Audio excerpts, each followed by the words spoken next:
தாயார் ஒரு சில வார்த்தைகளை பேசி அவர்கள் முடிப்பார்கள். அது பின்பாக நம்ம எல்லாரும் செய்திக்கு ஆயத்தமாக இருப்போம். லாசர் பாஸ்டர் இன்னைக்கு ஒரு அருமையான அற்புதம் செய்ய போறாங்க. சீக்கிரமாக சுருக்கமாக செய்தியை முடிக்க வேண்டும் என்று நாங்கள் வேண்டிக் கொண்டுகிறோம்.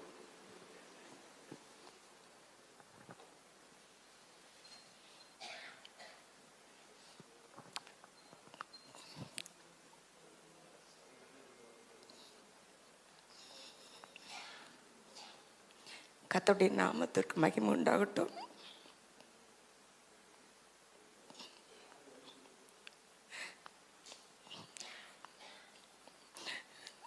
நான் என் கணவரோடு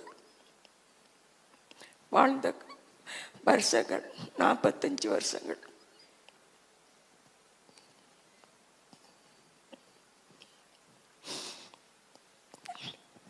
என் கணவர் நாங்கள் திருமணமான முதல் நாளே என்கிட்ட சொன்னது, எனக்கு எங்கள் அப்பா அம்மா தான் முதல்ல, ரெண்டாவது தான் நீ.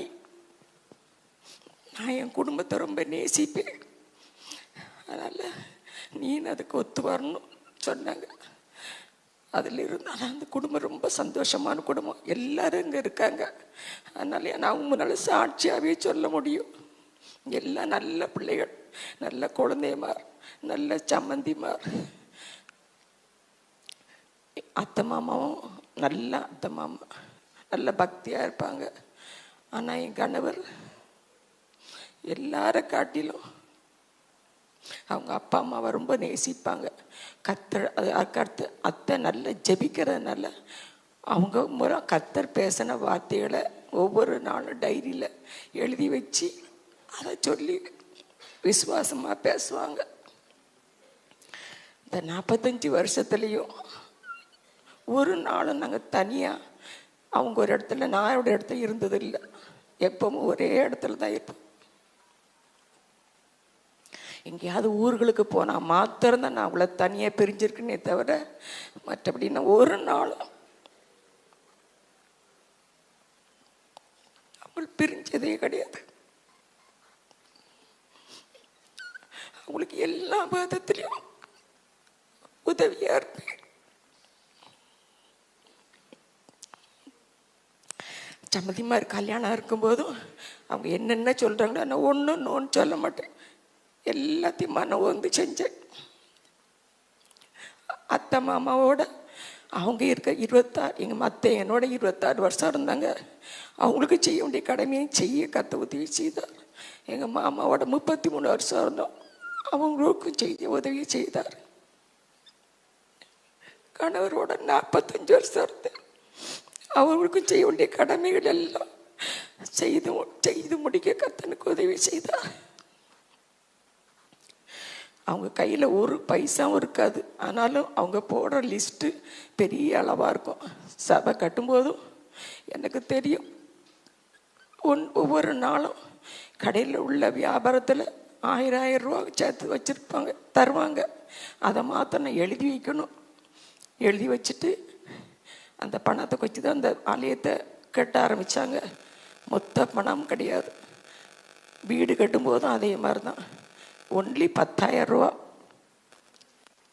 அந்த 10,000 வச்சு கர்த்தர் ஒரு வார்த்தை சொன்னார் எங்கள் அத்தைட்ட, ஆலயத்திற்கு கல்லறி தூரத்தில் வீட்டை கொடுப்பேன்னு சொல்லி.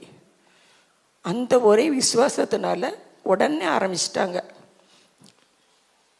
அதுக்கு அது கிணறு தோண்ட போகும்போதும் எங்கள் முழு குடும்பம் தான் அந்த ரவுண்டாக நின்று ஜெபித்து ஆரம்பித்தோம்.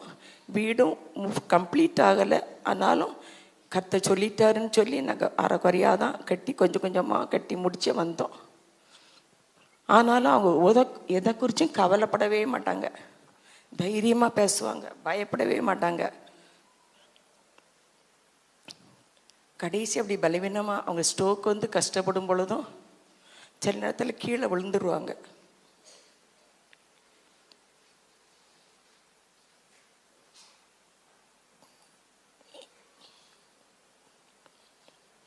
எனக்கு தூக்க முடியாது, அவங்களே பிடிச்சி மெதுவாக நான் பிள்ளைகளை கூப்பிட்டுட்டேன்னா வேண்டாம் நான் எழும்பிடுவேன்னு சொல்லி எழுப்புவாங்க. ஆனால் வெளியில் தெரியாது, கம்பீரமாக நடப்பாங்க, கம்பீரமாக இருப்பாங்க. அதை காட்டிக்கிடவும் மாட்டாங்க.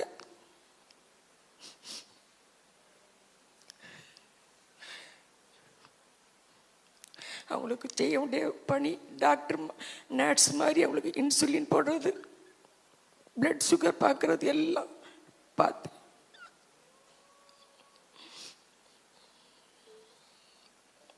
என் கடமையை 45 வருஷம் உண்மையா செஞ்சு முடிச்சிட்டேன். ஆண்டவர்கிட்ட சொன்னேன், என்னுடைய திருமண வாழ்க்கையெல்லாம் நல்ல முறையில் முடிக்க வச்சிங்க. இனி உள்ள காலங்களில் உமக்குன்னு தான் நான் இருக்கணும் ஆண்டவரே. உங்களுடைய ஊழியத்தில் நான் என்னால் முடிஞ்ச காரியத்தை நான் செய்யணும். அதுக்கு ஆவியார் எனக்கு உதவி செய்யணும்னு சொல்லி ஜெபித்துக்கிட்டு இருக்கும் பொழுது என்னுடைய சந்திரா ரொம்ப நேசிப்பேன். எனக்கு என் உடம்பிறப்புகளை காட்டிலும் என் குழந்தை மாதிரி பெஞ்சாதி ரொம்ப நேசிப்பேன். சந்திராலையும் சோஃபியையும். அவள் என் அறைக்கு வந்து சொல்கிறா, ஏக்கா இனிமே நல்ல ஊழியத்தை கவனிங்கக்கா, அதான் நீ செய்ய வேண்டிய எல்லாம் நீ செஞ்சு முடிச்சிட்டீங்க அப்படின்னு சொல்லும்போது நான் ஜெபம் பண்ணிட்டு இருக்கேன். அப்போ தான் ஆண்டவரே, இன்னும் உள்ள காலம் இனி எத்தனை வருஷம் வச்சுருக்கீங்களோ அந்த காலங்களெல்லாம் உமக்குன்னு நான் உண்மையாக இருக்கணும். திருமணம் மாமா மாமியார் செய்ய வேண்டிய கடமையை உண்மையாக செஞ்சேன், கணவருக்கு செய்ய வேண்டிய கடமையை உண்மையாக செஞ்சேன். இனி உமக்கு செய்ய வேண்டிய கடமைகளை நான் உண்மையாக செய்யணும் ஆண்டவரேன்னு சொல்லி நான் ஆண்டவர்கிட்ட அதுதான் நான் ஜெபம் பண்ணிக்கிட்டு இருக்கேன்னு சொன்னேன். அப்புறம் சொல்லிட்டு போகிறான். கத்தர் விதமாக அது அவங்களுக்கு ரொம்ப பிடிச்ச ஃப்ரெண்ட்ஸ் மாதிரி பாஸ்டர் லாசர் பாஸ்டரும் ஒரு அந்த தாமஸ் ராஜசேகர்னு ஒரு ஊழியக்காரரும் அவங்ககிட்ட தான் மணிக்கணக்காக பேசுவாங்க. ரொம்பலாம் என்கிட்ட ரொம்ப பேசிட்டுலாம் இருக்க மாட்டாங்க. ஆனால் அந்த லாசர் பாஸ்டர் ஃபோன் எடுத்தாங்கன்னா ரொம்ப நேரம் பேசுவாங்க. அவங்க காலையில் 4 மணிக்கெலாம் எழும்பி ஜெபிப்பாங்க, பைபிள் வாசிப்பாங்க. அடுத்து முதல் பேசுகிற ஆள் பாஸ்டர் லாசர் பாஸ்டராக தான் இருக்கும். ரொம்ப நேரம் பேசி அவர் சந்தோஷமாக இருப்பாங்க. நானும் சரி அவங்க சந்தோஷமாக இருந்தால் போதும்னு சொல்லி நான் ஒன்றும் கண்டுக்கிடவது இல்லை. ஆனால் அவங்க செய்ய வேண்டிய கடமையெல்லாம் நான் உண்மையும் உத்தவமாக செய்ய கர்த்தர் எனக்கு கிருபை செய்தா. அவங்க ஜெப வாழ்க்கையை பார்த்துருக்கிறேன். அவங்க கூட இருந்து பெருமையிலையும் கர்த்தருக்குன்னு எழும்பி சில நேரம் சொல்லி பயமாக இல்லையா உங்களுக்கு காசு இல்லாமல் இதெல்லாம் பிளான் போட்டிங்கன்னா பயப்படுறவனும் அவிசுவாசிகளும் பரலோக ராஜ்யத்துக்கு போக மாட்டாங்கன்னு சொல்லப்பட்டிருக்கு. நீ ஏன் பயந்துக்கிட்டு இருக்கா அப்படிம்பாங்க. எனக்கு ஒவ்வொரு பார்லமெண்ட்டையும் ரொம்ப நேசிப்பாங்க. எல்லாரும் குடும்ப உடம்பிறப்புகள் அது மாதிரி எங்கள் மாமா சொந்தத்தில் இருக்கிற பிள்ளைகள் எல்லாம் அங்கே வந்திருக்காங்க. எங்கள் எனக்கு கூட பிறந்த அக்கா தங்கச்சி மாதிரிலாம் வந்திருக்காங்க. எல்லாரையும் ரொம்ப நேசிப்பாங்க. எல்லாரையும் நேசித்து வந்தாங்கன்னா ஏதாவது அவங்களுக்கு கொடுத்து விடணும்னு அவங்களுக்கு ஆசைப்படுவாங்க. அப்படிப்பட்ட ஆள்.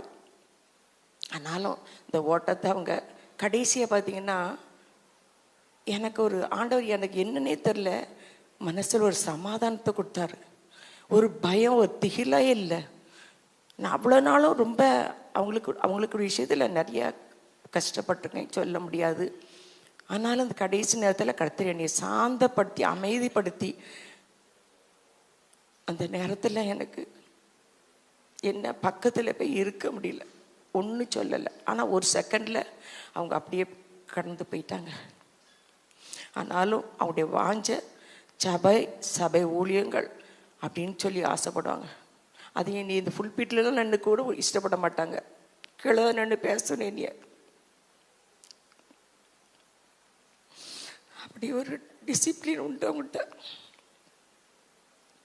ஆனாலும் அவங்க விட்டு சென்றது ஊழியத்தை உண்மையோடு என்னுடைய காலங்கள் வரைக்கும் கர்த்தர் கண்டு உண்மையாய் செய்ய கர்த்தர் எனக்கு கிருபைப்பட செய்வாராக, பலப்படுத்துவாராக. கர்த்தரின் நாமத்துக்கு மகிமை உண்டாகட்டும்.